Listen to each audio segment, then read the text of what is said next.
এটা হচ্ছে আমার বাবার বাড়ির বিশ্বকর্মা পুজো। তো মিঠু মামা আগের দিন ফল সবজি সব কিছু এনে রেখে দিয়েছিল এবং এই মাটির জিনিসপত্রগুলো।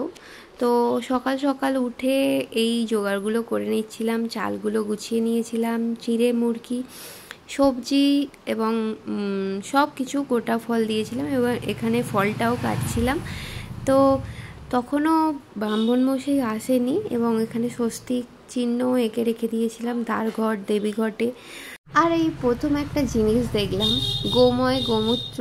তো এগুলো জোগাড় করতে হয়, তো এখনকার দিনে গরু পাওয়াই মুশকিল। তো এই দেখো দোকান থেকেই কিনতে পাওয়া যাচ্ছে গোময় গোমূত্র, খুবই সুবিধার ব্যাপার। আর এই হচ্ছে আমাদের কালী মায়ের মন্দির। এখানেই রাধা গোবিন্দ লক্ষ্মী মা আছেন, সাথে বিশ্বকর্মা। যেটা দেখলে ওটা আগের বছরের, ওটা বিসর্জন করে দেওয়া হবে এবং এবছরেরটা ওখানে রাখা। আর মা এখানে করে নিচ্ছিল ভোগের প্রসাদ, লুচি, আলু ভাজা, বেগুন ভাজা আর হচ্ছে সুজি। আর দেখো এখনকার দিনে তো আমরা যেহেতু গ্যাসে রান্না করি, তো এখানে মা মনসা পুজো করেছে গ্যাসের উপরই, যেহেতু আমাদের মাটির উনুন নেই। কি করছো? ওপরে পুজো হচ্ছে তো বাবা। কি গো, উপরে শুয়ে আছে খালি দেখো। এই যে মিঠু মামা দ্বারঘট দেবীঘট বসিয়ে দিয়েছে।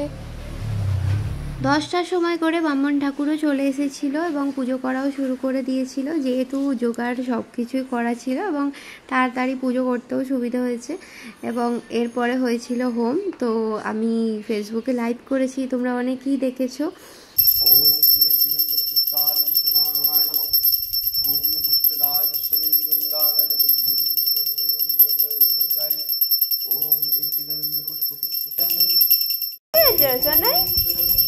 সুন্দর লাগছে, কে সাজিয়ে দিল?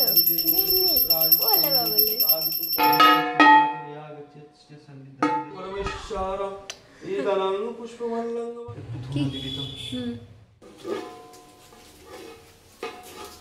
কি করছিস মো?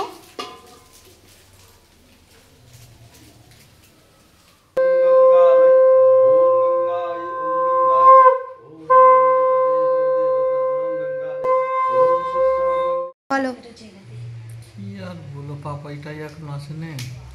পাপাই কাজে গেছে। যাও এ বাবুকে ডেকে আনো, যাও যাও।